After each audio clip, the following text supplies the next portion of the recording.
Welcome to Sports Talk with Steve Jones, the daily talk show with the voice of Penn State football and men's basketball.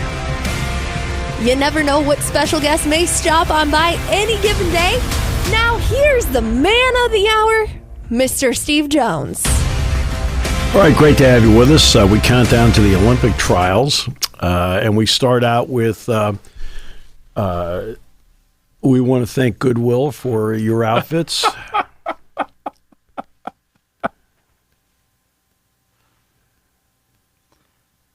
If I ever see a 49ers item at Goodwill, I'd be quite happy. You don't buy these things full price, do you? It depends. Not often. Depends. No, not often. I wouldn't pay full price for it. Not often. San I Francisco? really don't. If it's to commemorate an event. No, if it's the Rams, yeah. No. No.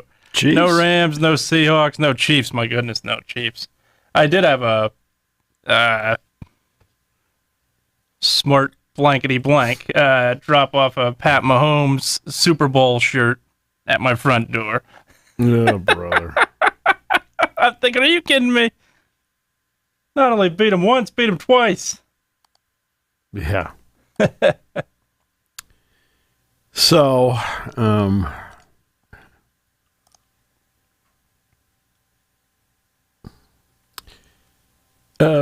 we will. Penn State did pick up, basketball did pick up another transfer commitment. So, obviously I got to sit there and wait until they put it. But it's a 6'8" guard forward who's played in the Big Ten, and yeah, look, he will. I liked this tape when I saw the cut up tape before Penn State played this team. I thought, yeah, this guy can play. Yeah. So there you go. I think they have one left. Yeah, and he's got plenty of time left too. That's the other part. But yeah,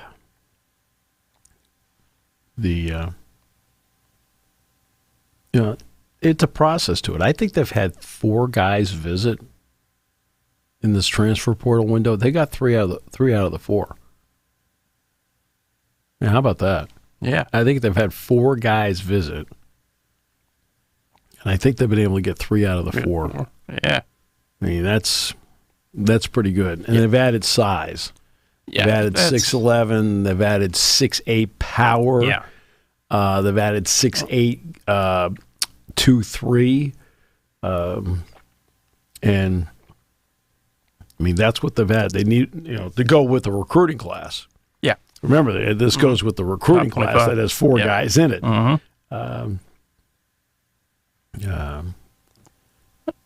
And now you got to see how it plays out with everybody else. I mean, the 2 schools that have been exponentially more active in the transfer portal than anybody have been Ohio State and Indiana. They've been very active with high-profile guys. They were able to garner. Illinois, of course, garnered Kerry Booth, high-profile guy. Everybody else, it's been, people have been able to, like Maryland's been able to get a couple of guys. Rutgers has been able to get a couple of guys. Michigan has no choice but to get guys. No. I mean, they have no choice because Doug McDaniel is going to go to Kansas State, and Terrace Reed is going to go to UConn. So now I know people say they're their top 2 players. All right, Reed is very good for what he does. Doug McDaniel, you can have him. Okay, sorry, but I never found him in any way, shape, or form to be a threat out there. I mean, a guy like A.J. Storr, everything was, remember, Storr's going to go to Illinois. He's not going to Illinois. He may still end up there, but he's looking other places right now. And I thought he's a guy that changed the dynamics. Now, when you look at Morton and Gillis leaving Purdue, well, those are fifth-year guys. I mean, that's almost like you're creating room. You know, you're recruiting and you're creating room. What was it? Who was it? Spike Albrecht, the Michigan guard. Yep. Spike goes into his senior season. He plays the first 8 games, and then he hurts, I think it was his hip, and he's out the rest of the year. Well, unfortunately, they go through the preseason. The early signing period is right there in the first week of the season. That second Wednesday in November. So Michigan, quote, signed a class, which means they took Spike's scholarship and somebody else was going to get it because he was finishing. It was his 4th year. Well, he gets hurt in the 8th game. There's no room at the inn. They already gave his scholarship away. So he ended up transferring to Purdue for his 5th and final season. Remember, Spike had 17 in the national championship game in the first half against Louisville. But, that's what happens sometimes. That's just one of those crazy things that happens. And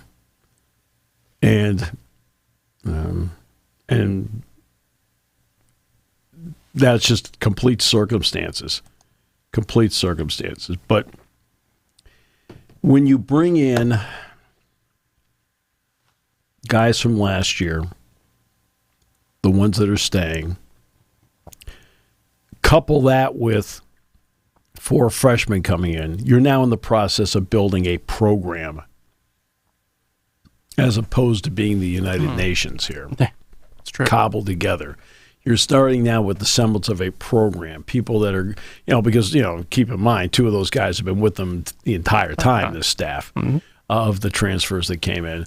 Others will be into their 2nd year with them. Freshmen will be coming in. And now this starts to establish what your culture actually is going forward instead of, sprinkling here and there. I think what Nebraska does is very difficult to do. Oh, yeah. It's very difficult to sustain. Sustain, I think, is the biggest thing. You can do it for a year, but sustaining it time and time again. And see, that's and whether it was Miles or whether it's Hoiberg, right? Because I thought Tim did a really good job. Tim Miles did a good job in Nebraska. With Fred Hoiberg, we all know he's a good coach. Absolutely. Right. But it's very difficult to keep turning the roster over all the time. And like you look at Nebraska now, they're turning over the roster again. Right? Again, C.J. Wilcher, he's in the transfer portal, for goodness sakes. We all know, obviously Eli Rice, right? But they're turning it over again. How do you keep the continuity of what you're doing out there? You can't. How are you building upon what you already have? I think the way Mike is doing it, where Mike is using the transfer portal, okay, let's fill in the gaps. Let's get a better team here. But he's got 4 freshmen coming in, 3 that signed the early signing period, 1 that committed it in, I think it was late January, early February, and then he signed, which would be Ward, Hudson Ward from Edmonton. And and that's,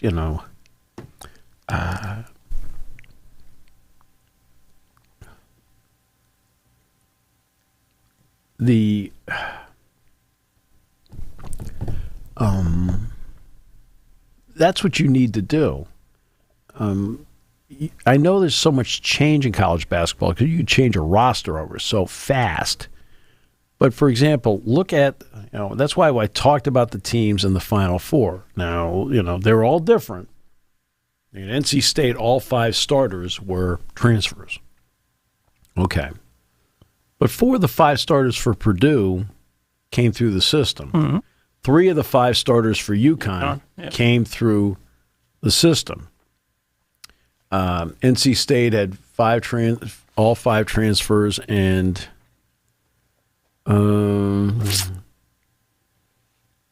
let's see. I'm trying to think. UConn beat who in the other semifinal?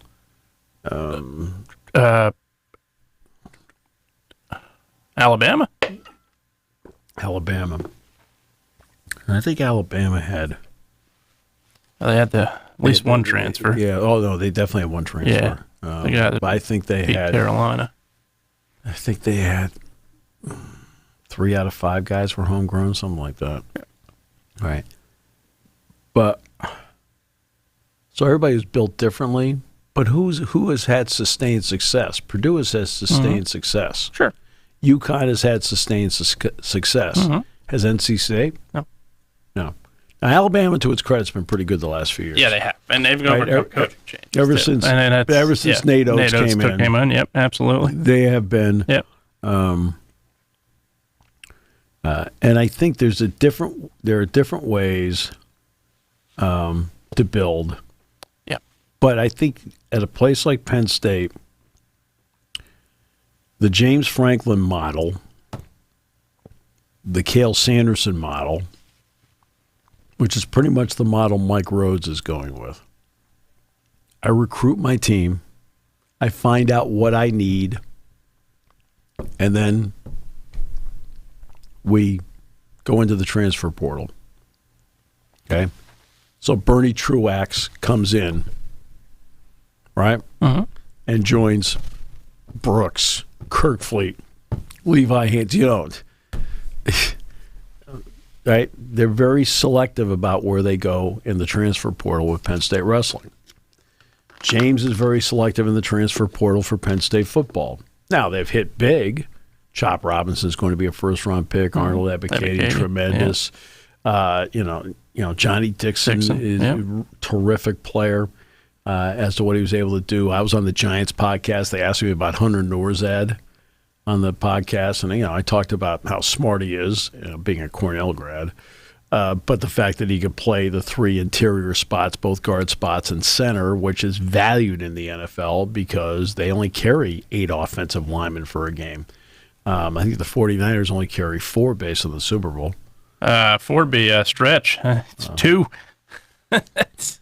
So 2 and 2 other people argue with each other on Twitter afterwards. Yeah. Oh, boy. Okay. Andrew Filipponi. Okay. You want to know if I could do a segment on their show for the draft? Sure. Why not? He eats, sleeps, and breathes Pittsburgh, that man.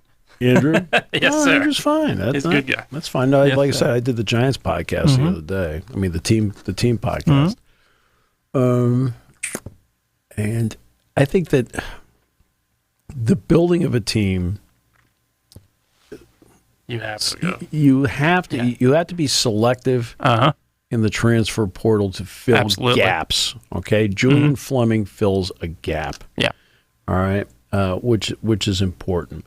You look at, a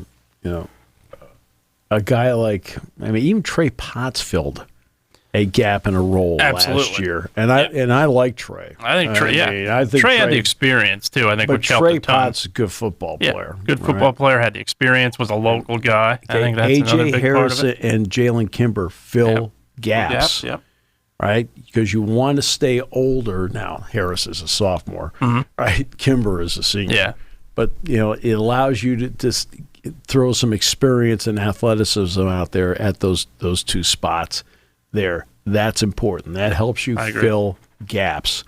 And I think that's when you look at guys that come in, Nolan Rucci, without question, all right, but we're talking about a handful of guys here that transferred in on an 85 scholarship roster. Well, it's the same thing with this. Mike has 13, all right? Well, he's got 4 guys that he recruited. 5 guys are staying and 4 are going to transfer in. Okay. That's less than a third of the roster. Right? Because he wants to grow that culture part of it, which is really important. Now, they have to have the ability to play. They have to have the ability to academically compete. And the key is going to be for a couple of the younger players, do they understand the growth on their own clock? And do the people around them understand the growth in their own clock? Everybody goes at their own pace.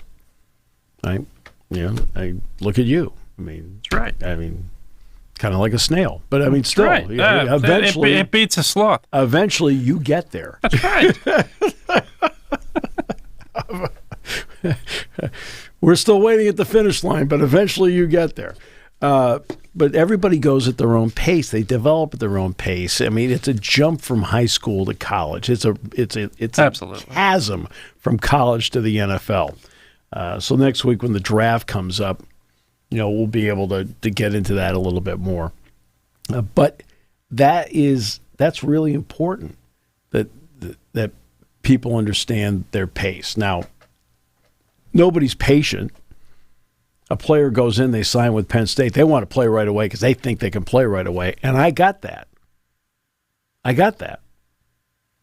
But then you get out there, and I don't care whether it's spring practice or the first 2 weeks of training camp, you figure out right away, like, hey, I can play. All right, so let's give you an example of a young guy that right away when you watch him, you're like, he can play. Cooper Cousins. Like, you know what? He can play. All right. Like you saw Tony Rojas last year. Wow, Tony Rojas can play. But then there's some other guys where it just takes longer for it finally the adjustments. All the tumblers fall into place. And they can play. And that's big. And the player doesn't have patience. The people around him doesn't have patience. And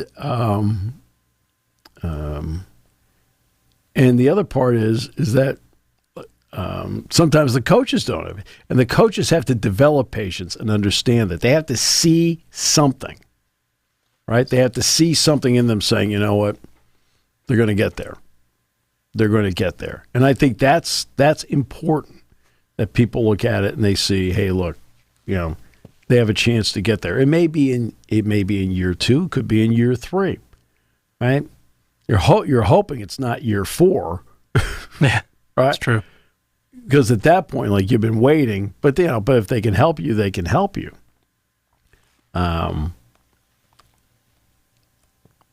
This has been an interesting football portal because there has been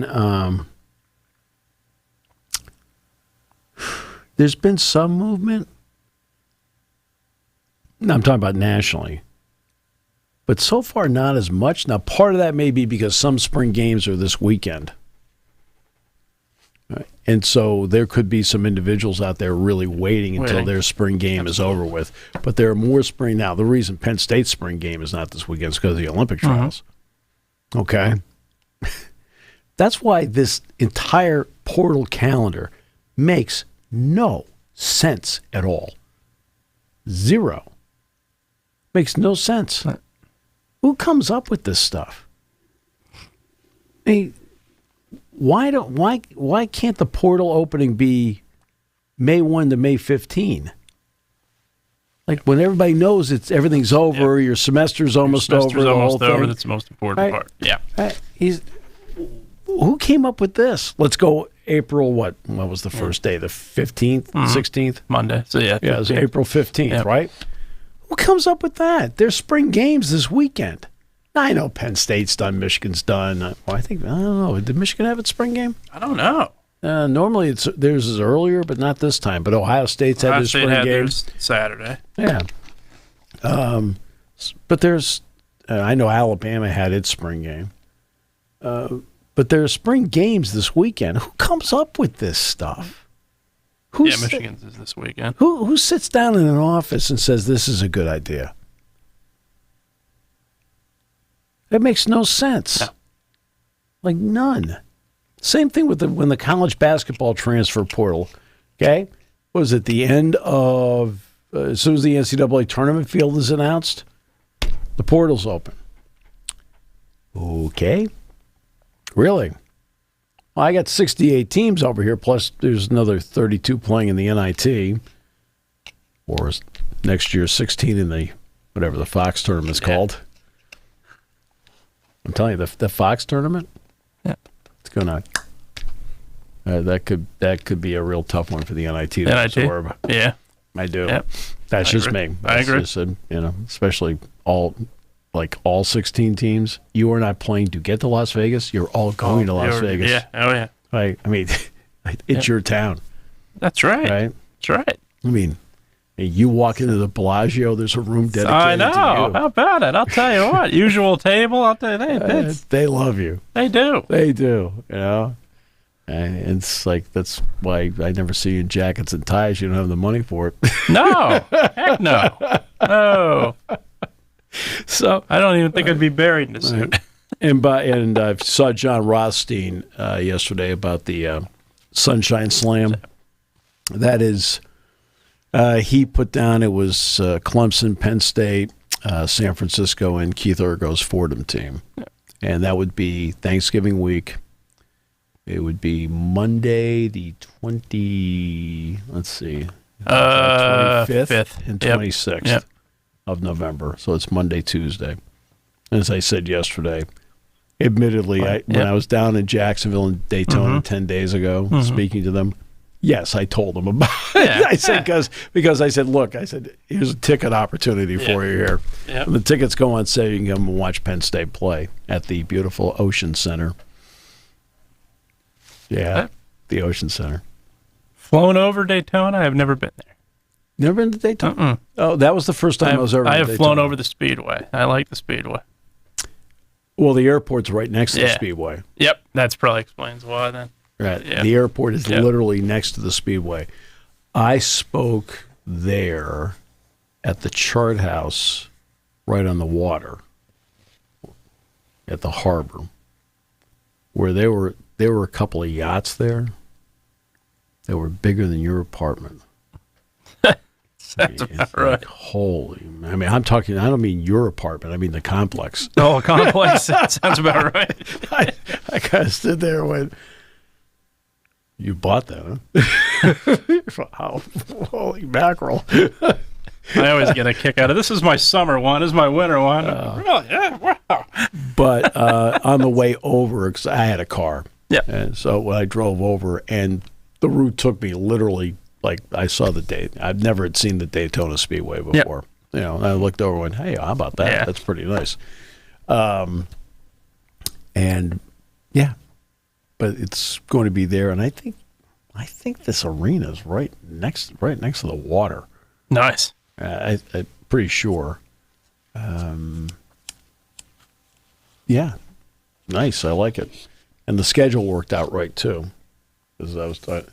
You got Minnesota Saturday, Monday, and I already had talked to our new Playfly representatives. I already talked to them, and I say, they're talking about travel, and I said, look, I'm going to have to fly down on that Sunday on my own. I said I can't go with the team. I said I'm sure they're not leaving Sunday.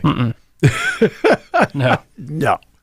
I said, I will be. I said, I'll come back with them. I have to be back for Quarterback Club on Wednesday. Plus, I'm sure you'll want to, you probably have 8 shows we have to do or something like that. That's most likely. Yeah. Yeah. Wrong. Big season. Yeah, I don't think so. But yeah, it's so that part is starting to fall into place. The schedule is. No, they've got by the way, they have a lot of games are closed. They're looking for signed contracts right now. That's absolutely. That's why, they've worked on the schedule, but they're waiting for signed contracts to come back. Where everything fits together. The Lady Lions got Gracie Merkel from Bellarmine, the 6'6" center from Mount Washington, Kentucky, led the nation in field goal percentage as a freshman in the Atlantic Sun. So she's transferring in to play for Carolyn Keeger. And then later today we'll get, I'm sure there'll be a release about the men's basketball transfer thing. So go from there. Yeah. And there's the Bill Belichick story. The Belichick thing baffles me. I'm completely baffled by the Belichick thing. Because a lot of people, I think because of how he can be at press conferences, that people want to take shots at him, and of course everybody expected that they would finally start losing because they didn't have Brady. Now they made the playoffs once with Mac Jones. Yep. Right. Rookie year. Yep. Yep. So the guy has been to, in his career, 11 Super Bowls. Yeah. And won 8 of them. Won 8 of them. He knows what he's doing, but you have to have the talent to do it. Now, you can question Bill Belichick, the general manager, right, in terms of how some of the more recent Drafts teams have been put together. Yeah. Okay, you can question that. Gonzalez was a good pick. The drafts as a whole have not been good. Sure. You can make some questions about that, about personnel acquisition. But I always love when I hear the part about, he was nothing without Brady. Over here in the back. Brady didn't play for the Giants. Okay. No, he didn't. No, but who drafted Brady? Yeah, in the 6th round, when a lot of other teams passed on him. Every team passed on him 5 times. Who drafted Brady? Yeah. Okay.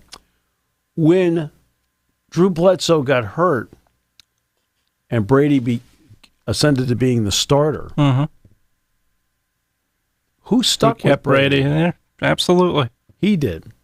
When Bledsoe came off the bench and rallied the Patriots to beat the Steelers in the AFC Championship game. Yep. Went back to Brady. Who started Brady in the Super Bowl? You betcha. Hey, you didn't. Most of America didn't really know who the heck Tom Brady was at that point. No. Right? Nope. Yet at every turn, he's the guy that kept sticking with Brady. Mm-hmm. Right? Bledsoe gets hurt on what the Lewis hit. Mo Lewis hit, yep. Right? Broke the jaw, yep. Okay? Brady starts. Look, Brady's doing well, but he's not setting the world on fire. Okay? No, he's winning games. He's winning games, he's winning. But he's not setting. No. He's a young quarterback, and at this point in his career, and all right, and then they get to the championship game. Mm-hmm. Gets hurt. Right? And Bledsoe comes in, and Bledsoe rallies them because the Patriots were losing. Right? He rallies them. They win. Well, you got 2 weeks before the Super Bowl, and guess what? He goes back to Brady. Who looks at Brady and says, with 2 minutes to go, I trust you. When John Madden in the booth is saying, let's play for overtime. Go for overtime because absolutely. You're lucky. Yeah. In other words, you're lucky to be in this spot. Yep. Right? And between Bill Belichick and Charlie Weiss, it'd be one of the few times I give Charlie Weiss credit. As a coordinator under Belichick, he was good. Aside from that, I will not give him much credit. No. Yeah. But they put together the game-winning drive where Vinatieri won it with a field goal.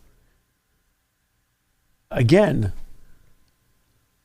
I don't quite get. Okay, I know he can be grumpy in a press conference. I got it. He has his own stand. There's certain topics. So can a lot of other people. So can a lot of other people. But I'll say this: there's certain topics where you talk to him, and he history of the game. All right, history of the game. He is fascinating to listen to on history of the game, and you should sit there and listen to it because he knows what he's talking about. As far as I'm concerned. Yeah, and he's not afraid to admit that he learned from the very best. There's no question about it. Absolutely. Obviously, you learn under Parcells when he coaches at the Giants. He gets fired. He reads Bill Walsh's Finding the Winning Edge book, which is one of literally the football Bible for a lot of coaches out there. So there's no question that. How to juggle quarterbacks in the middle of a season. That's right. How about that Especially the greatest quarterback in the NFL history is not named Tom Brady. That chapter was fascinating. That was. Well, he only sold. I think he sold like 200,000 copies. Or he didn't sell many copies of that because it was too complicated for people. Yeah. And Pete Carroll and Mike Holmgren, Andy Reid all sat there and said, "Not complicated for me. I'm reading it." Yeah. Oh, of course. But that's the Yeah, there's no question. That's anybody who doesn't think, there's always a lot of comeuppance. And I may regret this statement come December, but I think the Falcons are better off with him than they are Raheem Morris. Of course they are. I think there's no question. They had Raheem Morris already. Yeah. That's the other part of it. The Falcons are probably, I thought they were a quarterback away from being a playoff team. That got him now with Cousins. I think they're a team that can very easily win a division that is not good. Yeah. So I find stories like this to be it's almost like soap opera-ish. Yeah, exactly. The documentary done on the dynasty. Yeah. Look, the cold part of this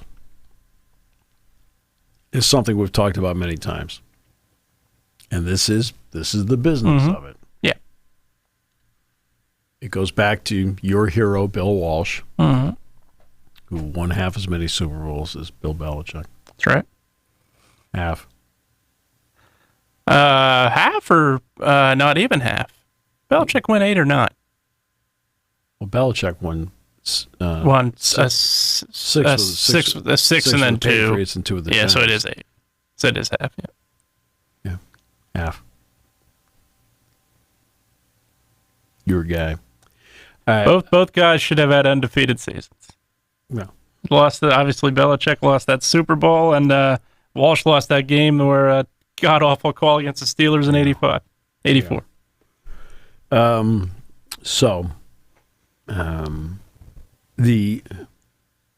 But it goes back to the Walsh quote with Randy Cross. Yeah. Oh, there's no doubt. You have 5 years left in the league. Only, in my opinion, 2 really good ones. I only want the 2 really good ones. Yep. Okay. And Randy Cross is the one that openly tells that story all the time. Well, that's about how way Belichick handled everything with the Patriots. Whether Rooney's handled things with the Steelers. Right. Yeah. Darrelle Revis. Okay, let's bring him in. Okay, like a year or 2. Okay, we're done. Right.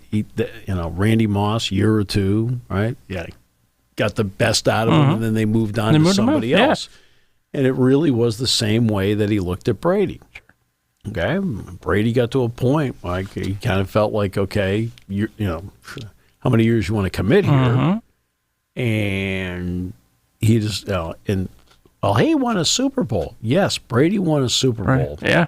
And then the second year he was with Tampa Bay, he played really well until he got to the end. When they got to the end of the season in the playoffs, he did not play well. No. He didn't play well against the Rams. No, didn't really play well in the game, beat the Eagles. Right? When they beat the Eagles, he didn't play well. When he didn't play well against the Rams, and then the next season they went 8-9. And he threw the ball a billion times. But to be honest with you, the Bucs weren't as good. Yeah, but he wasn't Tom Brady. No. He was, he really played. I would say he played well, but he did not play to the Brady standard. No. So it's not as if he was totally wrong about that. But Brady, to his credit, won a Super Bowl. But the whole thing is, look. Yeah. I'm sorry, but like a lot of do you think a lot of coaches sit there and look at the 6th round pick and pick him over the first overall pick in the draft? It's right up there with Don Shula's decision. Earl Morrall. Then finally, he brings Greasy off the bench in the AFC Championship game in the second half against the Steelers, rallies the Dolphins, they win, and he goes with Greasy in the Super Bowl. It was like, hey, he's been the starter now. He said, now this guy can win it for us. Okay. And, Greasy only threw, 8 passes in the game. He threw a touchdown pass to Howard Twilley, I think.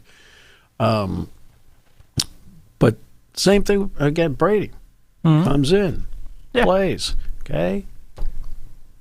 Bledsoe's healthy, keeps playing Brady, okay? Yeah. Brady gets hurt against the Steelers. Bledsoe rallies them. Decision. Nope, goes back to Brady. 2 minutes to go in the game with the Rams. Nope, he can do it. Because he can look at Charlie Weiss, say, look, hey, throttle it down, let's go to overtime. Nope. Hey, obviously, you got the green light, Charlie Weiss did from Belichick. Hey, tell him to go. He can do it. Yeah. And the argument's going to be, well, this guy's a defensive guru. That's okay. Tell me another coach that is going to be able to plug in a wide receiver at cornerback and win a Super Bowl. Troy Brown, Yeah. Yeah. It doesn't happen. No. It just doesn't. And that's the other part of it where... All the stand-ups on defense now? Yep. All the guys standing on defense that you see sometimes will be out there. Yeah. There's not a person in a three-point stance anywhere. You'll see some teams. Who's the first one to do that? Oh. Really? Yeah. Okay. And it's... The utilization of multiple tight ends in the game. Yeah. Another one. Yeah. Yeah.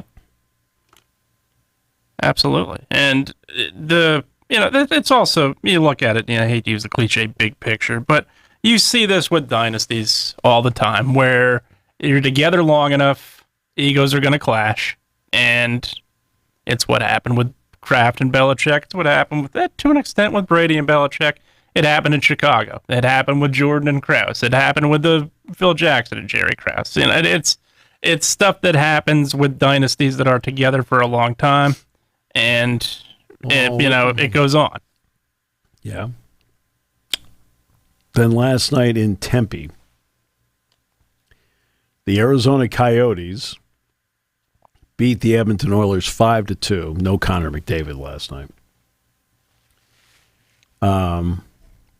They say that hockey could return there within 5 years, but the reality is there'll be no hockey down there for probably a minimum of 5 years. They're moving. Yeah.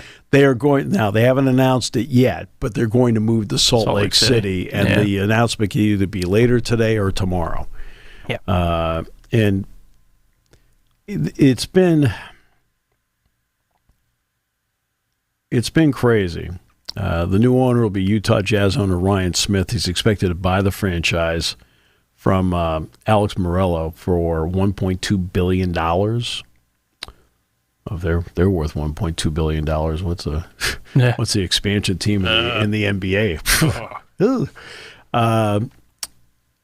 Morello has been trying to get a tract of land north of Phoenix to build a new arena, but there have been delays all over the place. And so they've been playing at Arizona State. Now, the arena at Arizona State is fine, but it's the same size as Pagula. Yeah. But I'll tell you right now, an NHL team would not love the 6,000 seats at Pagula, but they would love the facility. They'd love the facility. They would love it. Fans wouldn't love the parking too much. No. But they've been at Arizona State now for a couple of years.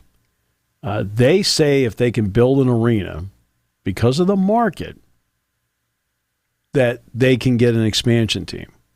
Now, how many teams do you want in this league? Yeah. See, I think right now we are so close to the limit. Yeah, without a doubt. Okay? The NFL's at 32 teams. Mm-hmm. Yeah, you can't expand it. You just can't. Well, you can. You can, and you're going to make money off of it, but you can, but man. It's already... We've already seen scheduling be delayed enough in the NFL. Right. How much more are you going to delay it when you have expansion teams coming in? The NHL's at 32. Yeah. And they've gone into Vegas. Mm-hmm. They've gone into Seattle. Yeah. Now, the NHL, to its credit, has done well for itself in expansion. Yeah. Done well in teams, The NHL has been, of all of these, ahead of the game. And maybe the smartest of the group. Yep. Right? They don't get credit for that as a league, and Gary Bettman doesn't get credit for anything. But he's, ever since the last lockout, he's gotten better. He has become an exponentially better, more forward-thinking commissioner. Yeah. And the other commissioners have gone the other way. Because he consults with the Players Association. The players want to play in the Olympics. He says, you know what, we'll make sure the schedule's there for you to do it. He gets a collective bargaining agreement done during the course of COVID. He handled COVID beautifully. Incredibly well. Because he said to them, we are not starting until you tell us you are ready to play. In other words, I'm not forcing anything on you. That's good management. That's great management. Right? That's how you get respect from your players and your management when you do something like that. Now, you can debate how his office has handled the Chicago Blackhawks situation, the off-ice stuff. Okay, that can be debated. But the other stuff, you can't. They've been ahead of the game. Now, Salt Lake City is going to be an interesting place to put a team. I think there'll be initial excitement there. and the question is the market big enough to handle a pro basketball team that's already deeply established and a hockey team? Without a doubt. They know they have to do certain things to the Delta Center to make it work.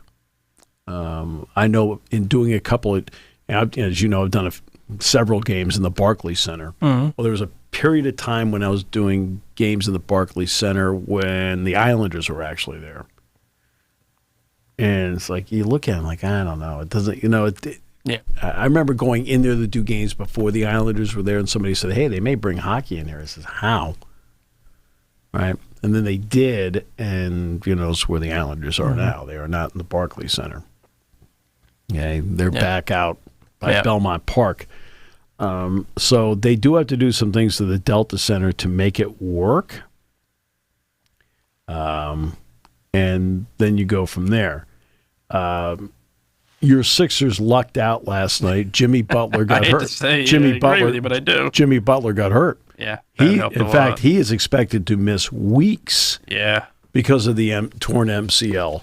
I mean, when he was in the game and playing, the Sixers were losing. They're a very sluggish start too, right? Which you can't afford in the playoffs, right? And then when Butler got hurt, everything changed. But they move on. They get the Knicks next. Your brother's a big Knicks fan. He already doesn't like you to begin with. That's right. All right, that's just private conversation. That's right. You weren't supposed to know about that. No. When you get the bobbleheads, a serious question, do you get them for him or do you get them for you? It varies. Depends on who it is. Right. Yeah, he collects the Spikes giveaways. It was like right. That's what I'm asking because I noticed when you're the Spikes. Yeah. Now throwing little kids out of the way in the line. I mean, I'll tell you, it's tough sometimes. But it's. You're gonna go too far one of these nights. Throwing the poor kid over the dugout. That one was tough. Yeah, I didn't anticipate he was going to land that way. I thought he. I mean, when a baseball team has to put on extra trainers on a bobblehead giveaway night, not many clubs can absorb that kind of expense.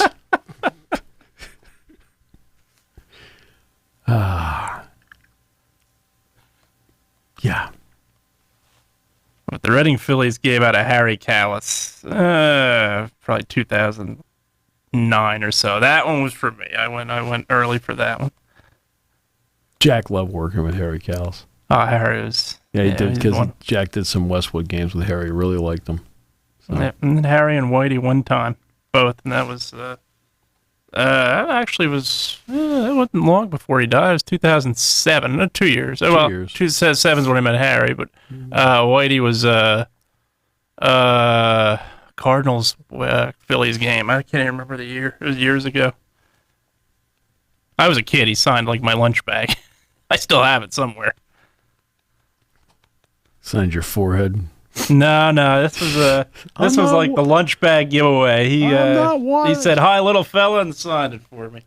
That was back when, oh goodness, Ricky Jordan was still with the Phillies. That was many years ago. Wow. Yes. Wow. Yeah, that was years ago. Early 90s. Yeah. Yeah. All right. Okay. Another big show for you today. I thought like you handled most of it pretty well. That's right. The parts about where you get your clothing from. There's no boutique on the name of mine. You ever hear of Peter Millar?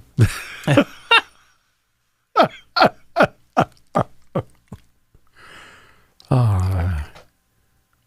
right. Coyotes broadcaster Tyson Nash on relocation of Coyotes. This is absolutely heartbreaking, gut-wrenching. Sure. How about that? Yeah, and there's no doubt, and it's crushing for the fans. They say, oh, they don't draw. There are those fans that are diehard, no matter what the fan base is. And by the way, do you know how much Arizona State's 4,600 seats? Yeah. Well. So. There you go. Like the two broadcasters, I don't even know if they're keeping them. I have no idea. Yeah, I don't know. Right. So. No, the folks in Cleveland are very fond of Art Modell. I have a lot of friends that are Browns fans that have a lot of nice, polite things to say about Art Modell.